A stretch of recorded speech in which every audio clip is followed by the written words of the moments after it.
کیا کر رہی ہیں مما؟ سبحان گھر آیا تو یسریٰ کے روم میں داخل ہوا۔ وہ بہروز کی تصویر پر ہاتھ میں لیے اسے دیکھ رہی تھی۔ سبحان کی آواز پر چونکی۔ کچھ نہیں، تمہارے بابا سے باتیں کر رہی تھی۔ تم کب آئے؟ یسریٰ نے مسکرا کر تصویر ایک سائڈ پر رکھ کر سبحان سے پوچھا۔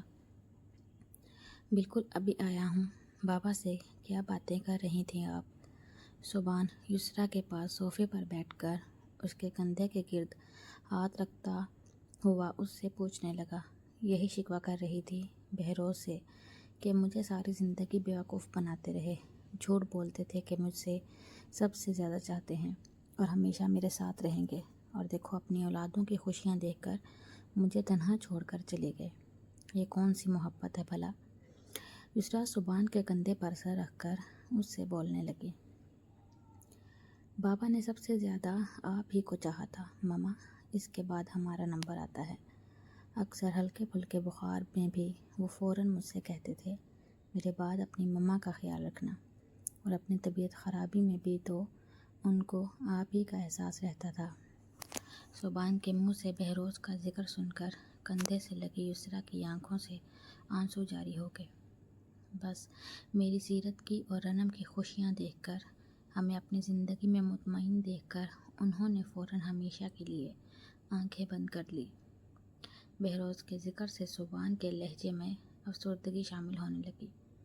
تمہارے بابا کی مجھے بہت یاد آتی ہے سبحان۔ یسریٰ نے سبحان کے کندھے سے سر اٹھا کر اس کو دیکھتے ہوئے کہا۔ تو آپ مجھ سے یہ سیرت سے بابا کا ذکر کر لیا کریں، مگر یوں مت رویا کریں، مجھے تکلیف ہوتی ہے۔ سبحان یسریٰ کے آنسو صاف کرتا ہوا بولا۔ اچھا یہ بتائیں کہ سیرت کہاں پر ہے؟ آج کہیں باہر ڈنر کرنے کا پروگرام رکھ لیتے ہیں، 1 گھنٹے بعد نکلیں گے اور نیکسٹ ویک ہم تینوں آنے کی طرف چکر لگا لیں گے، کافی دن ہو گئے ہیں ان سے ملے ہوئے۔ سبحان نے یسریٰ کو اداس دیکھ کر پروگرام بنا لیا۔ سبحان نے سوچا اس طرح وہ اپنے کمرے میں تنہا رہے گی تو مزید اس کی طبیعت خراب ہوگی، اس لیے سبحان کو یسریٰ کی فکر ہونے لگی۔ کب آئے تم؟ معلوم ہے آج میرا دن کتنا بور گزرا، کیا بتاؤں۔ سبحان بیڈ روم میں داخل ہوا تو میگزین دیکھتی ہوئی سیرت اس کو دیکھ کر بولنے لگی۔ سیرت، اگر اتنی ہی بوریت کا شکار ہوتی ہو تو تھوڑی دیر مما کے پاس بیٹھ جایا کرو، وہ بھی اکیلی بور ہوتی ہیں۔ سبحان نے نارمل سے انداز میں صوفے پر بیٹھ کر شوز اتارتے ہوئے اسے مشورہ دیا۔ یہ بھی صحیح ہے، میں تم سے اپنی بوریت کا ذکر کر رہی ہوں اور تم مما کی بوریت کا ذکر کر رہے ہو۔ انہوں نے یہ نہیں بتایا کہ میں صبح سے دوپہر کو ان کے پاس ہی تھی، اور آج تو میں نے ان کو خود ہی میڈیسن بھی دی۔ سیرت میگزین سائڈ پر رکھتے ہوئے منہ بنا کر بولی۔ سیرت، مما نے مجھ سے تمہارے بارے میں کوئی ذکر نہیں کیا، تم نے اپنی بوریت کا بولا تو میں نے تمہیں مشورہ دے دیا۔ بلو شرٹ کہاں ہے میری؟ صبح میں کہہ کر گیا تھا پریس کروا دینا۔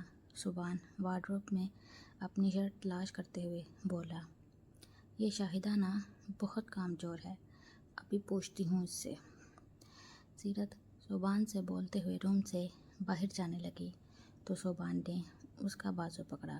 سیرت، شاہدہ اس گھر میں کافی عرصے سے کام کرتی ہے اور مما پاپا نوکروں کے ساتھ کبھی مس بیہیو نہیں کرتی، پلیز تم بھی تھوڑا سا خیال کیا کرو یار، تم نے کل اسے کتنی باتیں سنائی۔